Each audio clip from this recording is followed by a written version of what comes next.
Hi, Tim. How are you doing? It's so good to see you. So great to see you, Tiffany. Always enjoy our time together. Definitely, same as well. And just so excited to spend time today talking to you about your journey, your incredible, inspiring career, and Thank you. especially hone in on that key step, how you attained your chief officer role, which is what Great. everyone is here to find out further and hear your thoughts and advice and strategies and insights on this. And so excited to spend time with you here on this today. Thanks for the opportunity to be with you. Yeah, absolutely. Well, Tim, would love to hear a little bit more of, again, your journey, your upbringing, a little bit of that time period before your chief officer role, just so everyone is as familiar with your journey as I am. Well, absolutely. Well, I grew up in Cincinnati, Ohio, Midwestern part of the country. I was the youngest of five siblings. I had outstanding parents. My mom was 41 when she had me, so that was, back Oh. then, I'll be 60 in November of this year, but that was clearly, a surprise. But my oldest brother was 15 years older than me, so I grew up an old soul pretty quickly. I had a lot of older siblings, aunts and uncles around me, so I I can act see you as an old soul as a child. a Yeah, little I bit. see. But I cherish that. My both my parents worked. My mom was in retail all her life, in department stores and bridal registries and things like that. My dad was a salesman in Goodyear Tire and Rubber, and then was a manufacturer's rep. So grew up in middle class and went to school at an all boys Catholic high school. Played a lot of sports and was involved in student government and lots of different associations. And that led to going to the University of Dayton, just an hour north of Cincinnati, and had a degree in communications and marketing. I thought I was going to get into media. I wanted to be a broadcaster on national news or some type of entertainment. And Oh, yeah, I see that. You have a great voice for that, well, actually. I see I it. was a DJ in college my freshman year. I was the only student the professional station that happened to be near campus hired, and they gave me the midnight to 6 a.m. shift. I did it 3 days a week. I had a moniker named Midnight Massa that still sticks today for those that know me well. And I would do the midnight to 6 a.m. and sleep till noon and go to class in the afternoon. But the tough business, and while I enjoyed it, I wound up interviewing with lots of companies right out of college and joined Procter and Gamble right out of school. Wow, Terrific which company, consumer products company, and spent 21 wonderful years there, all in the people space.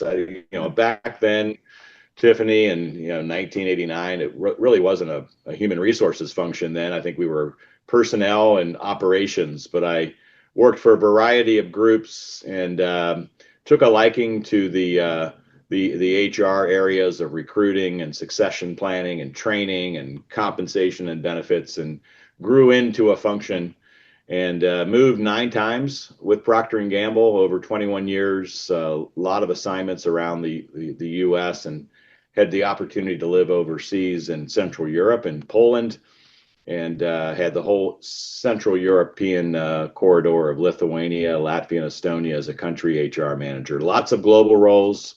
And P&G was asking me to move for a 10th time, this time to Singapore. It was a beautiful wow. opportunity. And at the same time, I found the love of my life my first day at college at Dayton, and I love your life. This yeah, yeah, we married right after school, and I have two beautiful children, and they were pretty young at the time. My oldest was going into high school when P&G wanted me to move to Singapore, and my parents were both still living at the time, but they were aging and starting to have some health concerns. So I turned that down for family reasons, and I was on a short list to be into that top HR officer role at P&G, but I knew not taking that assignment would lengthen my time for that to happen. So one of the former officers at P&G that retired connected me with the Kroger company, also based here in Cincinnati. I was back on my, I think, fourth time living in Ohio with P&G after a lot of other assignments, and they were looking to really change the people function and make it more of a business partner, less of an administrative function, a lot of focus with the C-suite and the board. And so Wow. one What thing was it led they to called? another. Hmm? Who was it that called? It was Kroger, and No, but meaning, again, who was your friend there that made the call? well, but he was my former officer of Okay. HR. Okay. He had retired, and he knew that Kroger was he was doing some work as a consultant with Kroger because they wanted to Oh, kind of rebrand their people function and take more interest in really turning it into a proactive business partner role versus just being an administrative role. And so they hired, I think, one of the best HR officers in the world, Katy Barclay. She came out of General Motors. She came in and she committed to give 5 years to the then CEO Dave Dillon, but she didn't really see anybody internally to succeed her. So she believed heartily in succession planning and doing it early. So I interviewed with Katy, and I actually interviewed with the entire C-suite and several board members. I think there was 13 interviews actually that I went through oh, over a wow. 3 month period of time. Never really thought I'd ever leave Procter and Gamble, but saw an opportunity to come to Kroger as Katy's head of talent Yeah. and training, and did that. And within 4 years of being here, true to Katy's word, I succeeded her. And I'm coming up Wow. now on 16 years with Kroger and 12 years in the top chair, and took that over in 2014. And after 37 years of 21 with P&G and now 16 with Kroger, I'm winding down my career and will be retiring here in about 3 short weeks now, Cool. after a successful succession plan with my successor that'll be stepping in. So it's been full circle, and it I really have looked at the opportunity to be in the top chair and so many lessons, and also so appreciative and blessed of the career that I had at P&G preparing me for this, and also coming into Kroger to get me ready, was really instrumental. And one of the big beliefs I always have followed, Tiffany, is you need to bloom where you're planted. And instead of always worried about the next role or chasing the next opportunity, I answered a lot of opportunities within P&G, and then took that chance to leave. And I'm pretty loyal. I'm not jumping around from one place to the next. 21 years, 16 years, but because I really at P&G, I think I had 18 different roles in 21 years, but I took advantage of every one of them and made the most out of them. And I think it helped prepare me for the role that I'm in today and how this role has changed over the years versus jumping into something and trying to jump through it fast and not necessarily being ready. So I think that's been a hallmark that I've tried to pass on as I've mentored and sponsored and coached, countless others along the way. I love this. What a beautiful journey and so inspiring. And I'd love to hone in on that first moment when you knew you would become chief officer. When was that moment? Was it when you were hired initially as head of talent then? Like you knew ultimately that would Yeah. happen? Was there a key moment that Katie called you into the office and said it's time? Well, look, I think when she offered me the job, obviously it was a big move to leave P&G, but I knew that if I performed well, that I had a path to really become the people officer for a Fortune 20 company. I mean, Kroger has 400,000 people. It's a massive. It's only a U.S. based company where I was used to global company before with P&G, but I knew the just the sheer size and the magnitude of being able to lead a people function for such a large company was amazing. So while she offered that as part of the job offer, I knew I needed to perform, and nothing was a guarantee. But I would say, probably 3 years into 2.5 to 3 years into the role, as things were starting to come together, and I was making an impact, and coming from the outside, there weren't a lot of external hires that Kroger at the time. We've done a lot more of that, but at the time, 14, 16 years ago, that was not very common. But I would say a couple years in, I started to see that I was getting traction. I was getting more involved in our board of directors with the C-suite of the Kroger leadership team, attending a lot of meetings with Katy, and starting to take on initiatives and getting more coaching behind the scenes and allowing to present more directly. I knew that the path was there, and it was becoming more real. Yeah, I love that. And is there a certain day when you learned the moment was here? Like I almost think of it, like the Yeah, day absolutely. I found out that Yeah, I got into absolutely. Harvard or something. Like, Oh, was it that absolutely. kind of moment where you got a phone No, I call, a think letter, email? Yeah. we both got a. Katy invited me to. There was still a publication today. It's called HR Executive, Mhm. and Katy was going to be on the cover of it, primarily because of the role model transition that she put in place on her succession with me, and it was a 4-year journey, and she was very deliberate and intentional in laying that out. And I would say it was probably about a year out from when I took over in 2014. So that would have been, September of 2013. The HR executive publisher came to the Kroger offices and they did a photo shoot of both of us. And we sat down and walked through her philosophy of bringing somebody on. So I knew then that, wow, this I'm getting on the cover of the front page of an industry publication. That was her endorsement and her rubber stamp, and really message publicly to the industry and the profession that this is a role model example of how you transition appropriately, and to have that. Tangible outward example of that publication with both of us on it, and I still have that hanging in my office in a frame. I'll remember that quite well. And then actually the actual her retirement, me taking over in 14. Those days were obviously very, very special, and now I'm seeing it full circle of having some celebrations with my team.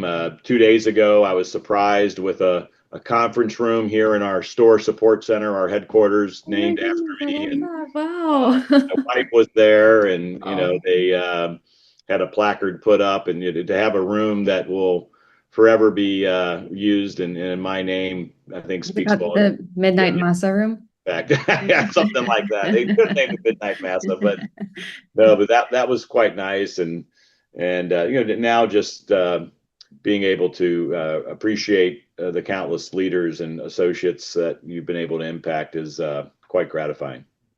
It's amazing. What a good culture and good example of leadership all throughout this last few decades. Yes, I feel like you have, I mean, obviously your career has been full of hard work and dedication but so many like such a beautiful path is, I mean, to say, yeah, being able to meet your wife on the first day and, of course. Yeah, and two careers as a leader, 20 years plus at two organizations. It's rare. It's really rare gem. thank you. It's a beautiful life. What was the first week like as chief officer? I'm just curious if you could walk us through it. Like, Absolutely. was The it first day, chaotic or oh crazy? my goodness, the first day I got on one of our company planes and flew out with one of our senior business leaders, and we were doing we have 3,000 stores, so we were getting prepared for a quarterly analyst call. And in order to do that, these leaders that ran our divisions would go out to get feedback on how the division in Houston, Texas was doing. So I jumped on a plane with one of the senior leaders to go to Houston for one of their quarterly business reviews. And it was my first day. I didn't know him, and just flying on it was my first time on a company plane, flying to Houston, and being able to get in a market and meet men and women that worked in our stores, do a store visit, to hear how our business was doing in Texas, to help bring that back, back then in terms of the results, and to have that be a key input into the quarter results for our fiscal year. it was yeah, I felt I was on cloud nine, and I was thrown right into, how could we help the business from what was their staffing like? Did they have the right training? We were getting into succession planning with the leader there that was going to be retiring in a few years, and so I was able to work with the team there and work back here with our corporate team on how we were going to support that. So yeah, that day feels like yesterday in some regards, but it was 16 years ago. I love that. And what's been one of the decisions you've been proudest of as chief Oh officer my or goodness. accomplishments, Yeah. kind of, and me asking this question, what was the first thing that popped into your mind? Because I'm sure you, with Yeah, 20 there's plus so years. many, but I would say the first one that popped into mind obviously was, we all lived through it, but I think our time during COVID, I'm Yeah, very proud that our stores stayed open. We had essential workers. yeah, I was reminded, we had a call every day at 11 a.m. and it was with all the leaders of our divisions, 21 leaders, all of our C-suite, and we did not have a playbook. And we were learning every day how to keep our stores open, how to protect our associates and our customers, um, you know, and the ability also to move all of our folks in our headquarters home. That was March 13th of 2020. It was Friday the 13th. I will never forget that.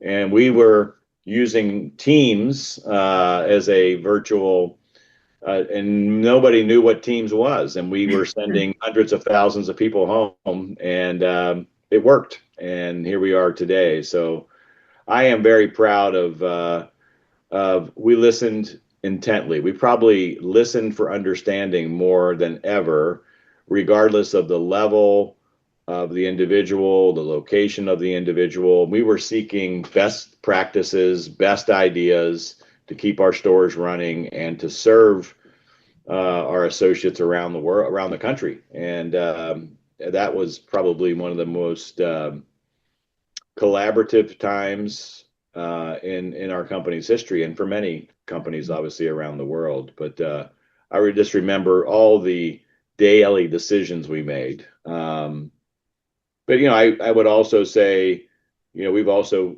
dealt with some tragedy. We've had our handful of natural disasters, and when a community comes together in a hurricane, then the grocery store is a place that is a haven for working with Feeding America and helping those in need. I mean, times of need. We've had an unfortunate mass shooting in one of our stores in Boulder, Colorado, and how we came together as a community, supported those that were yeah, senselessly killed, and their family members, how we supported them, and how to this day we still honor them. It is a local community, and one of my former colleagues who retired as our CFO said it's the biggest little company in America, and I think back to decisions I've made that we treated this large company like a small shop, and in a community, and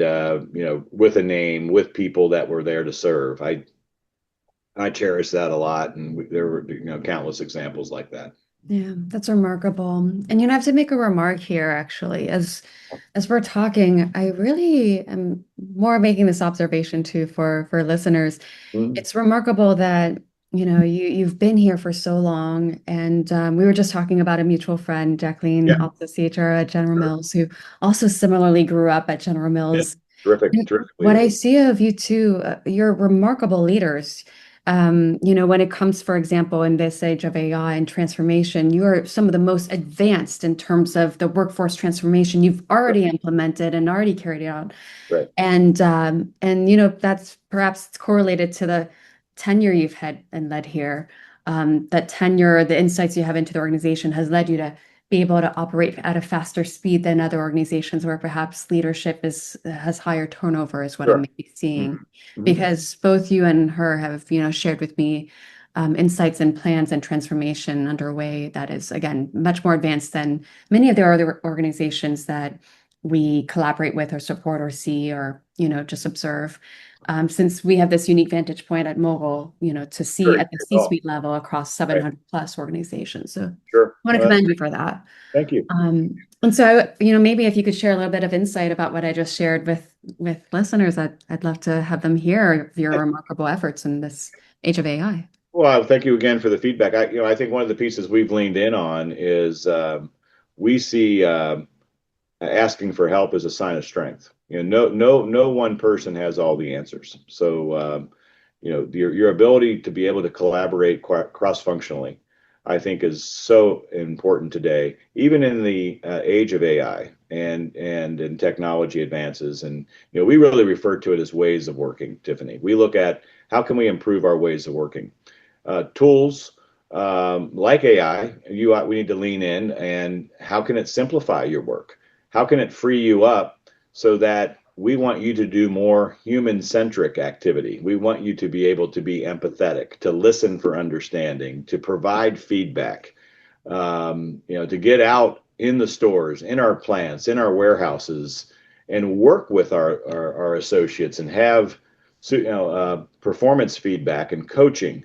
And when you get bogged down in a lot of the administrative and other tasks and meetings, that goes away. And I think one of the drawbacks from COVID was that we lost a generation of shoulder to shoulder coaching and being around. And our culture is one that's collaborative. And yes, we can do things virtually and value the efficiency and the effectiveness of that, but nothing takes away from working together and helping get after somebody's dreams and interests and the concerns they have and helping remove barriers.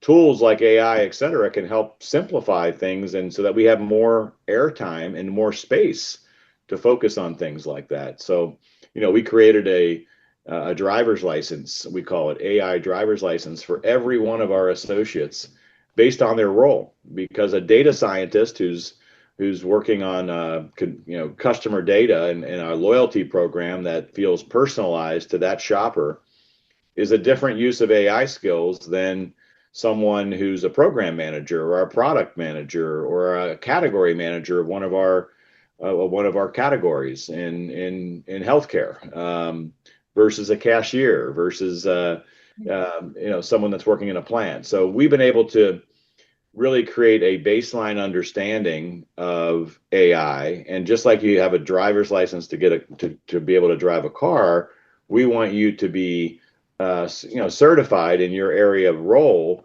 or then to show what skills do I need that I need to upskill or improve on if my role that I'm doing today may be altered or changed or eliminated. What things can I do to go add more value or give me more time to go focus on? So we've tried to take that approach and really look for folks to lean in versus seeing this as it is all about change and culture. And we're trying to really help people embrace and lean in on that. And I think it goes back to collaborations is the new currency.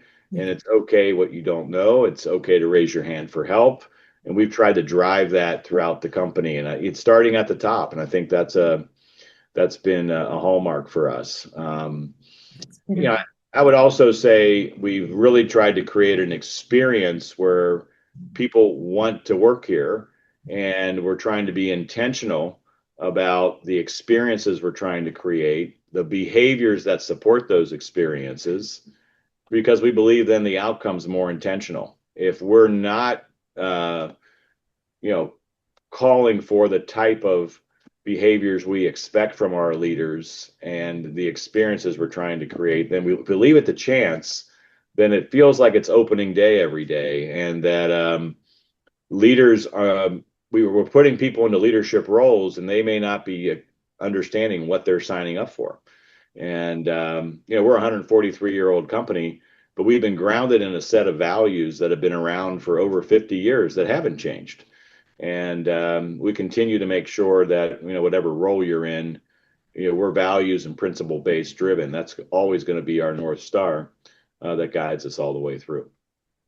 Absolutely. Well, thank you so much, Tim. So inspiring to hear you speak of your journey. The culture is so admirable. It's so kind, warm, collaborative, and it's demonstrated in everything you say throughout every initiative, even in this age of AI. It's apparent everywhere.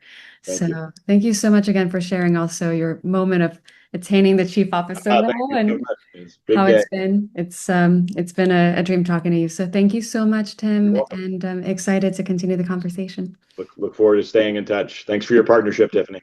Thank you, Tim.